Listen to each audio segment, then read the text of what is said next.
Good morning friends and welcome to high knowledge hub.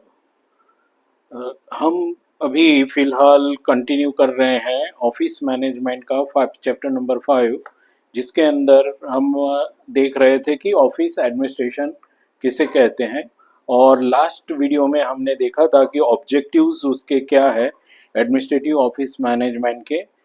और आज आगे देखेंगे जिसके अंदर हम फंक्शन देखेंगे ऑफिस एडमिनिस्ट्रेशन के, कि फंक्शन क्या क्या होते हैं। जैसे कि ऑफिस मैनेजर होता है, तो ऑफिस मैनेजर अगर है तो उसके अंडर में उसको क्या क्या मतलब किस तरफ उसको ऑफिस के क्या क्या पॉइंट्स को देखना पड़ता है, वो उसके डिस्कशन करेंगे।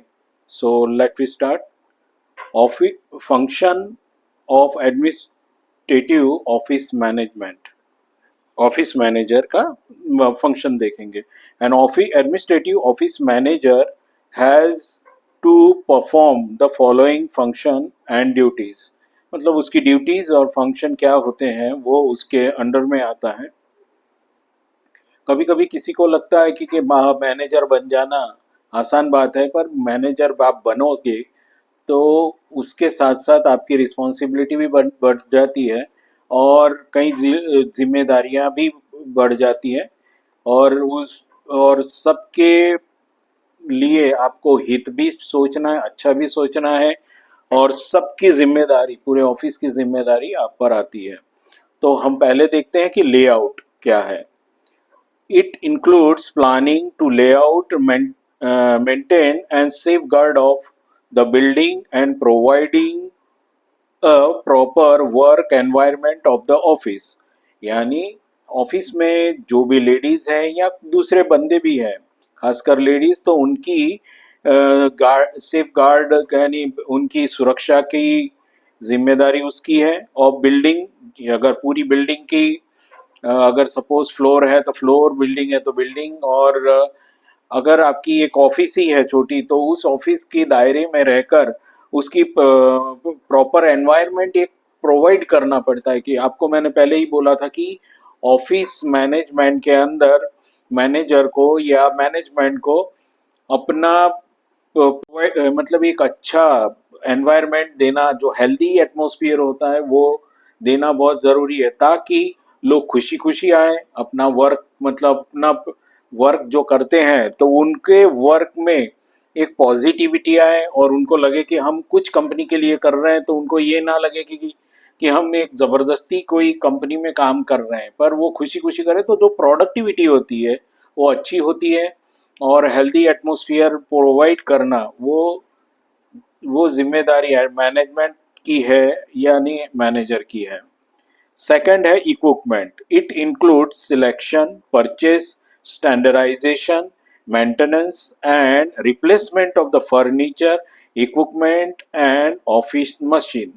देखिए ये सब जिम्मेदारी भी इतनी उसकी है। इक्विपमेंट यानी उसके अंडर में क्या आएगा कि इंक्लूडिंग सिलेक्शन।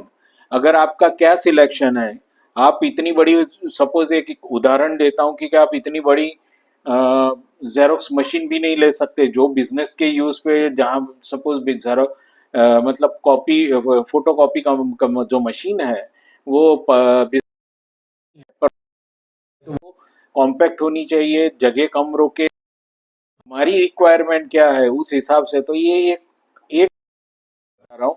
उसी तरह से कि अभी जमाना लैपटॉप का है, तो आप कभी वो नहीं ले।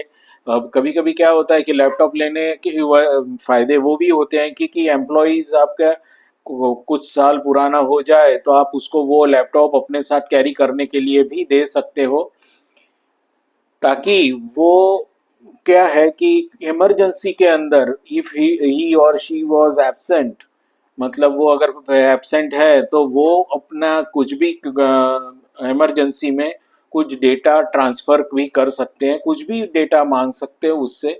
सो अभी की ऑफिसेज में सिस्टम की बजाय लैपटॉप का प्रोविजन ज़्यादा चल रहा है। सो एक स्टैंडर्ड मशीन लेना चाहिए जाकि ताकि उसमें मेंटेनेंस कम आए। फिर है रिप्लेसमेंट। अगर काम बहुत प्रॉब्लमेटिक हो गई तो उसको रिप्लेस कर दो। फिर उसी तरह से फर्नीचर भी देखना चाहिए कि आप कंफर्टेबल होने चाहिए, मैनेजर हो या फिर कोई एम्प्लॉय हो जिसे कंटिन्यू सुबह 10 से लेके शाम के 6 हम गिन लेते हैं, तो सुबह 10 से 6 इतने टाइम के बिटवीन उसे कंटिन्यू काम करना है, तो एक कंफर्टेबल सीट होनी ज़रूरी है ताकि उसको अनकंफर्टेबल फील ना हो, और ऐसा फर्नीचर होना चाहिए जो रिलैक्स उसे कर सके। सेकंड है इक्विपमेंट और ऑफिस मशीन्स को भी, मतलब ये सब चीज़ों को देखभाल कर और उसकी परचेसिंग करनी चाहिए। Third one is organization. It includes the preparation of organization chart, manual, lying down of the function of department and supervising department operation। मतलब देखो, कोई अगर विजिटर है या हम जिस कंपनी के डीलर हैं या कोई भी हमारे यहाँ आता है, तो एक प्रॉपर एटमॉस्फेयर लगना चाहिए कि नहीं ऑफिस है, हमारा लोगो उस तरह से, हमारी एक ब्रांडिंग ऑफिस में मैं ये मानता हूँ कि एक ब्रांड की तरह होना चाहिए, कलर कॉम्बिनेशन। और दूसरा, एंट्रेंस में हम क्या करते हैं तो उस चीज की चार्ट के ऊपर उस पूरा डिस्प्ले होना चाहिए कि हम ये प्रोडक्ट का मैन्युफैक्चरिंग कर रहे हैं या डीलर्स हैं, और हमारा सेल ये है, और लास्ट ईयर हमें ये अवार्ड मिला था, हम ये लास्ट ईयर इतना अचीव किया था, अभी हम इतना अचीव करेंगे। ये सब भी होना चाहिए ताकि वो क्या होता है कि चार्ट और मैनुअल्स की वजह से पता चलता है कि नहीं, अभी सपोज कोई एक इंटरव्यू देने भी आया हो बंदा, तो उसे लगे कि नहीं ये एक विश्वसनीय कंपनी है, एक फेथ, वो अपना विश्वास उस कंपनी पे रख सकता है। कोई भी इंसान हो, अगर आपके साथ बिजनेस डील करने भी आया हो तो उनको लगे कि नहीं एक प्रॉपर एनवायरनमेंट है, कि मतलब वो बंजारों की तरह नहीं होना चाहिए कि भाई आज यहाँ तंबू गाड़ा और कल उठ गए, ऐसा नहीं होना चाहिए। तो ये ऑफिस प्रॉपरली होनी चाहिए। मे बी कल उठ के आपका स्टाफ बढ़ता है, आपका काम बढ़ता है, तो आप अगर आपका कुछ स्टाफ एडमिनिस्ट्रेशन वाला स्टाफ अगर शिफ्ट कर रहा है, तो कुछ स्टाफ को कुछ महीनों के लिए भी वहां बैठा के रखना चाहिए ताकि कोई मिसगाइड ना हो और उन्हें प्रॉपर गाइडेंस मिल सके। सो ये ऑर्गेनाइजिंग, पूरा ऑर्गेनाइजेशन होना चाहिए। और फोर्थ है communication and correspondence. It includes the handling of inward and outward mail, the organization and supervision of office correspondence and messenger services, telephone, intercom service, data, communication and system. देखिए ये पूरी जिम्मेदारी भी होनी चाहिए ताकि देखिए किसी का फोन आ रहा है, अभी बहुत सारे टेबल होते हैं, तो ईपीबीएक्स होना, इंटरकॉम होना, और वो प्रॉपरली चलते होने चाहिए। और सेकंड थिंग है कि मेल सर्विसेज, हमने किसको क्या मेल किया है, और इनवर्ड और आउटवर्ड दोनों को ध्यान होना चाहिए। और पहले तो क्या था कि हम लेटर भेजते थे, मतलब बाय मेल, मतलब पोस्ट से भेजते थे, तब वो रजिस्टर रखा जाता था जिसके अंदर एंट्री रहती कि भाई हमने ये तारीख को ये कंपनी को इतने बजे हमने पोस्ट भेजी थी, या कुरियर से भेजी थी, या पोस्ट से भेजी थी, तो वो उसकी एंट्री थी। और उसी तरह आई हुई पोस्ट की भी एंट्री होती है उसी तरह से। तो ये सब का मेंटेन होना जरूरी है। सुपरविजन आपका होना चाहिए हर जगह पे, मतलब मैनेजर की ये रिस्पॉन्सिबिलिटी है कि अगर प्रॉपर कुछ नहीं है तो वो उसे प्रॉपर करे। ऑफिस कॉरस्पॉन्डेशन कैसा चल रहा है, तो हर डिपार्टमेंट को बताकर काम करना चाहिए ताकि ये कंपनी की मतलब इम्प्रेशन वो सही लगे।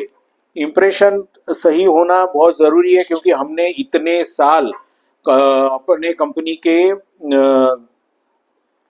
मतलब उसकी एक क्या बोलते हैं कि मार्केट में एक इमेज क्रिएट करने के लिए इतने साल लगाए हो, तो वो उसको प्रॉपरली उसी फॉर्म में या उसी मेथड में उसको होना चाहिए।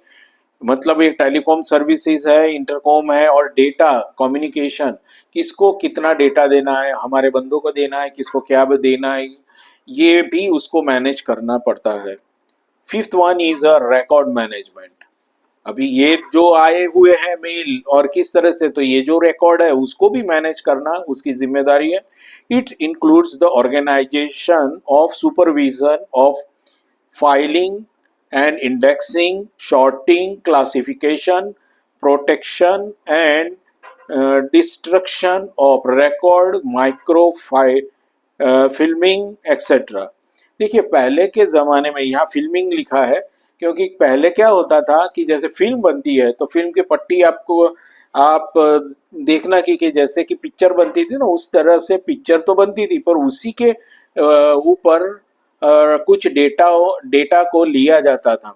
तो ये वो पुराने ज़माने की बात कर रहे हैं कि उस वक्त जो डेटा था तो उसको भी मेंटेन करके वो रिकॉर्ड को प्रॉपरली स्टोर करना चाहिए माइक्रो लेवल पे। तो अब तो इंटरनेट का ज़माना है तो आप मेल को स्टोर कर सकते हैं या प्रिंट आउट करके निकाल के अपने अलग अलग कंपनी के इनवर्ड और आउटवर्ड दोनों को मेंटेन कर सकते। तो रिकॉर्ड मैनेजमेंट किसको क्या जवाब दिया, फ्यूचर में कैसा दिया था, क्या रिलेशन चले आ रहे हैं, उसी हिसाब से उसको मेंटेन या रिकॉर्ड मेंटेन करना चाहिए और उसको सुपरविजन करना चाहिए, उसको क्लासिफाइड भी करना चाहिए कि अलग अलग चीज़ के अलग अलग होना बहुत ज़रूरी है। और सपोज किसी रिकॉर्ड की ज़रूरत नहीं है इन लॉन्ग टर्म, क्योंकि ऐसे करते करते तो हम बहुत सारा डेटा जमा हो जाएगा हमारे पास। देखिए कई कभी कभी क्या होता है कि इनकम टैक्स डिपार्टमेंट का हम जब रिटर्न वगैरह फाइल करते हैं तो उसका सब रिकॉर्ड हमें कई कई साल तक हमें मेंटेन करना पड़ता है। और फिर उसके बाद अगर सब क्लियर हो, कभी कभी इनकम टैक्स डिपार्टमेंट बहुत पुराना भी खोद कर निकाल सकती है, तो वो उस कुछ सालों तक उसको मेंटेन करें। और फिर उस बुक को सपोज आपके यहाँ ज़रूरत नहीं है ऑफिस के अंदर तो उसे गोडाउन में अच्छी तरह से वहाँ स्टोर कर दें और उस पर लिख दीजिए कौन से साल की क्या फाइलें हैं। तो वो कुछ साल के बाद अगर नहीं यूज़ है तो उसको डिस्ट्रॉय कर देना चाहिए ताकि वो हमारी जगह एक्वायर ना करें। ठीक है। अब now reproduction. It's include duplicating, copying, printing and other reproduction services. देखिए कभी कभी क्या होता है कि रिप्रोडक्ट करना मतलब एक की दो दो तीन तीन कॉपियां निकालना, डुप्लीकेटिंग करना, फिर उसको प्रिंटिंग करना, ये भी जिम्मेदारी उसकी है। अदर रिप्रोडक्ट ऐसी बहुत सी चीज़ें होती है कि उसकी जैसे बिल बुक हुई या लेटर हेड हुए, ऐसी बहुत सी चीज़ें उसे कि जिसको कंटिन्यू हमें पर टाइम टू टाइम उसको देना चाहिए। टाइम टू टाइम हमें उसको प्रिंटिंग में देना चाहिए और उसका रेडी रिकॉर्ड मतलब कुछ रेडी में भी रखना चाहिए कि ऐसा नहीं कि ख़त्म होने के बाद आप ऑर्डर दो तो तब आप काम क्या करोगे, बरोबर है। तो वो टाइम टू टाइम प्रिंटिंग में देना चाहिए जिसको बोलते हैं रिप्रोडक्ट करना चाहिए। A personal management. It's include selection, training, placement, compensation, rating, grading, job description, job analysis, and promotion, etc. of personal. It also include discipline, provision of amenities and settlement of grievances etcetera. देखिए तो personal management में मतलब खुद की personally उस पे होना चाहिए। तो इट्स इंक्लूड क्या आता है, ट्रेनिंग। पहली बात है कि नए बंदे की अगर कोई रिप्लेस हो रहा है बंदा या छोड़कर जा रहा है तो उसकी जगह कोई आया तो हर किसी को सपोज उसको बेसिक मालूम भी हो तो भी क्या है कि कंपनी के हिसाब से जो भी अपने रूल बनाए जो भी जिस तरह से करना है तो उसको एक बार तो उससे ट्रेनिंग 1 महीने की 2 महीने की ट्रेनिंग तो उसे देनी पड़ेगी।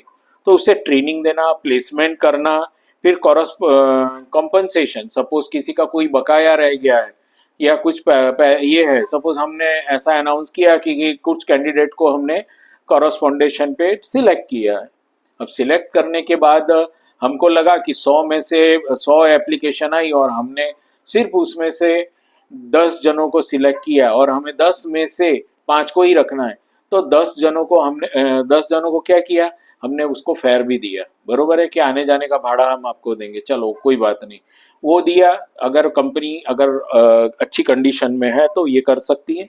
और उसको बाद रहने करने का भी कभी कोई देते हैं, अगर नहीं देते तो वो आने जाने का देते हैं और आपकी तरह से आप प्रोविज़न करो।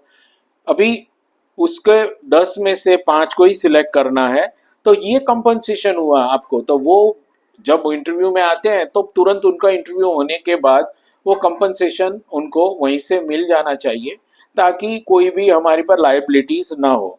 रेटिंग देना, फिर वो एम्प्लॉयज़ को रेटिंग देना चाहिए। मैंने कैसे बोला था कि साल भर में कौन से एम्प्लॉय ने कैसा परफॉर्म किया उसको रेटिंग दो, ताकि क्या है कि वो अच्छा प्रोडक्ट अपनी मतलब वो अच्छा परफॉर्म भी करे, जिससे प्रोडक्टिविटी बढ़ती रहे। फिर ग्रेडिंग, जॉब डिस्क्रिप्शन, जॉब का भी डिस्क्राइब करना चाहिए, जॉब एनालिसिस, प्रमोशन, फिर किसको ये काम कब पूरे साल में बंदों ने किया उसको कैसे प्रमोशन करना चाहिए, etcetera and personal. It's also include discipline. और ये सब के बाद भी आदमी हमें देखना है कि फ्री एटमोसफियर होने के साथ साथ डिसिप्लिन होना बहुत जरूरी है। बहुत सी चीजें जरूरी है कि कोई मिसबिहेवियर ना करे, कोई गाली गलौज ना करे, बहुत सी चीजें होती है जिससे डिसिप्लिन के अंतर्गत लिया जा सकता है। प्रोविजन ऑफ एमिनिटीज, यानी कुछ सुविधा, बेसिक सुविधाएं होती हैं, जैसे कि लेडीज टॉयलेट अलग होना, जेंट्स का टॉयलेट अलग होना, कुछ पेंट्रीज की व्यवस्था करना जिसमें हम ये प्रोवाइड कर सकते हैं, एक फ्रीज जिसमें गर्मी के दिनों में ठंडा पानी वगैरह वो है, फिर चाय पानी का प्रोविज़न, या हम वाइंडिंग मशीन रख सकते हैं कॉफ़ी वगैरह की। तो ये सब चीज़ें, कोल्ड ड्रिंक वगैरह हो, अगर कोई मेहमान आया तो ये सब की चीज़ें, ये इम्यूनिटीज़ है, ये सुविधाएं हमें वो प्रोवाइड करनी चाहिए। सेटलमेंट ऑफ ग्रीवेंसेस, ग्रीवेंसेस का मतलब होता है कि शिकायतें, कुछ कोई किसी को किसी की शिकायत होती है तो उसका सॉल्यूशन टाइम टू टाइम उसका सॉल्यूशन आना चाहिए, ताकि किसी को कोई शिकायतें ही ना रहे और सबको एक फैमिलियर एटमॉस्फेयर होने की वजह से वो अपना काम अच्छी तरह से कर सके। 8 है system and procedure. System and procedure क्या होती है? It includes the evaluation of office system and procedure, suggesting change and importance, simplification and standardization of system and procedure। यानी हमारी प्रोसीजर एक स्टैंडर्ड मेंटेन करना चाहिए और एक सिंप्लिसिटी भी होनी चाहिए, इम्प्रूवेबल भी हो, और कुछ प्रॉब्लम आई तो उसमें से किस तरह से निकला जाए या क्या। तो ये सिस्टम और प्रोसीजर इजी होनी चाहिए, ताकि आप इजीली काम कर सके या आपके एम्प्लॉयज इजीली वर्क कर सके। अब है वर्क मेजरमेंट। देखिए, वर्क का मेजरमेंट कैसे करोगे? ये कोई चीज तो है नहीं कि हम मेजरमेंट ले सके, तो काम को मापा कैसे जाए? तो इट्स इंक्लूड्स द मेजरमेंट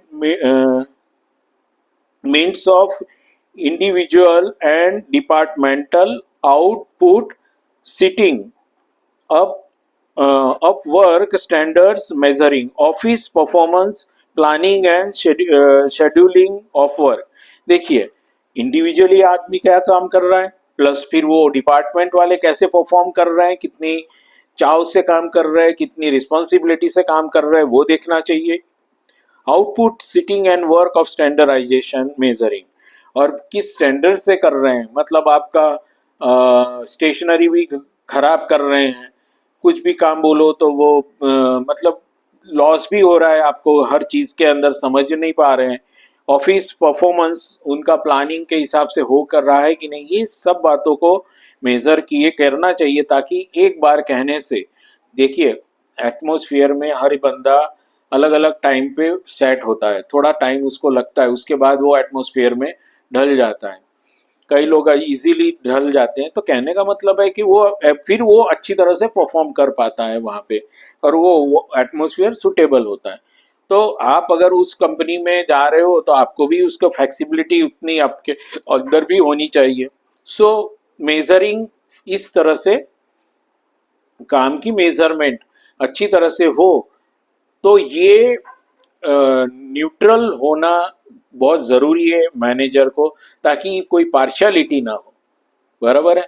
नहीं तो बटरिंग करने वाले एम्प्लॉयज़ ज़्यादा होते हैं, पर वो समझते नहीं है और किसी किसी को पसंद भी आती है बटरिंग करना।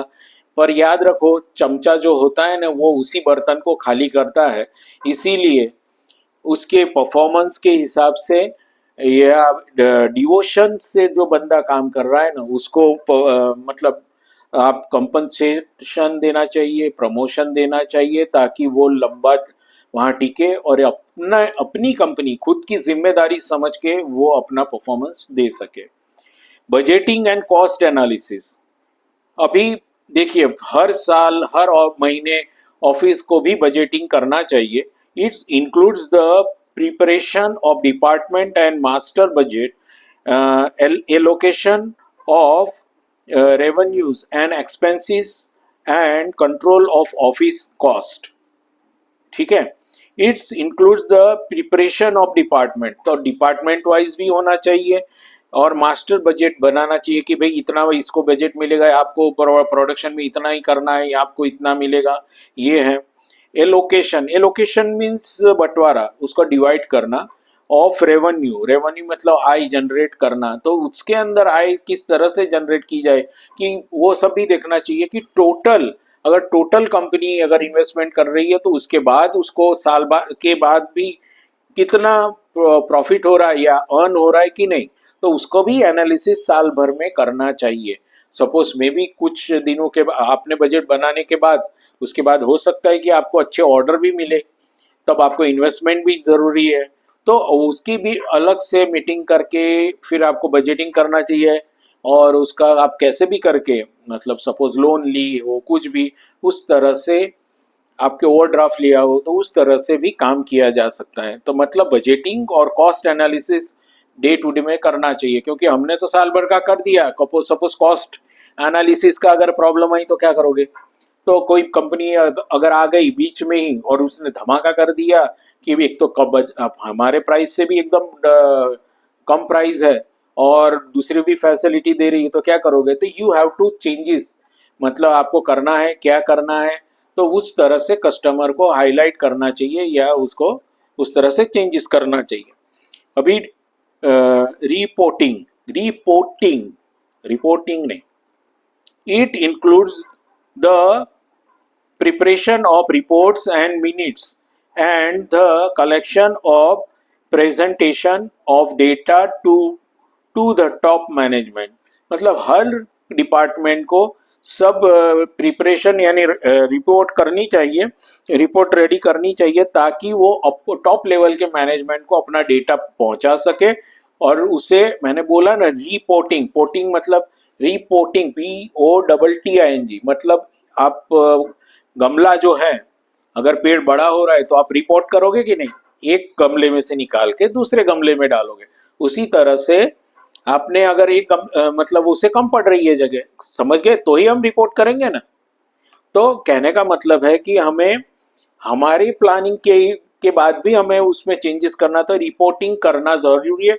इसलिए वीकली मंथली रिपोर्ट्स अपर टॉप लेवल पे जानी चाहिए ताकि वो लोग भी फिर से आपका बजटिंग में चेंजेस कर सकते हैं।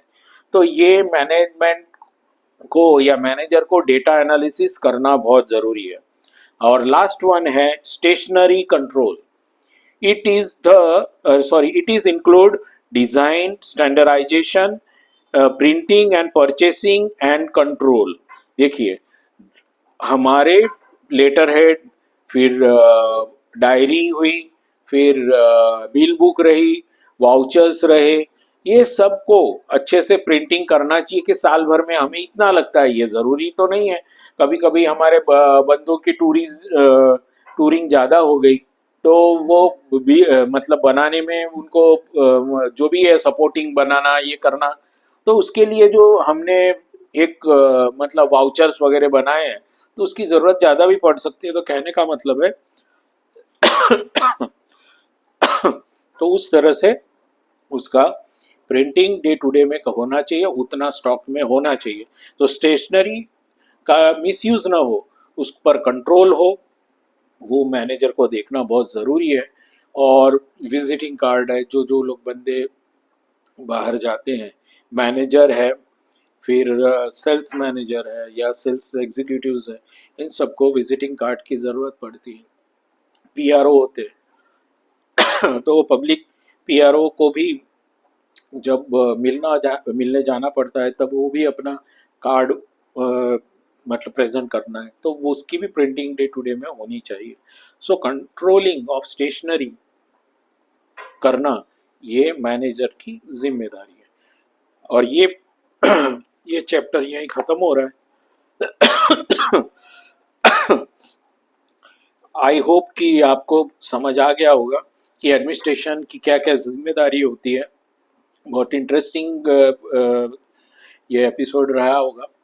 और आप फिर से भी मेरे कुछ मेल्स के हिसाब से मैं बता रहा हूँ, काफ़ी लोगों ने बोला है कि बुक रिफ़र करने से हमको बहुत अच्छा मतलब टैली कर पा रहे हैं वो, ताकि उनको क्लैरिफाई हो रहा है। सो हम फिलहाल इतना ही रखते हैं और अगले वीडियो के अंदर हम न्यू चैप्टर के साथ प्रेजेंट होंगे, जो है ऑफिस एनवायरनमेंट, मतलब ऑफिस का एनवायरनमेंट कैसा होना चाहिए, इसके बारे में जानेंगे। तब तक के लिए गुड बाय।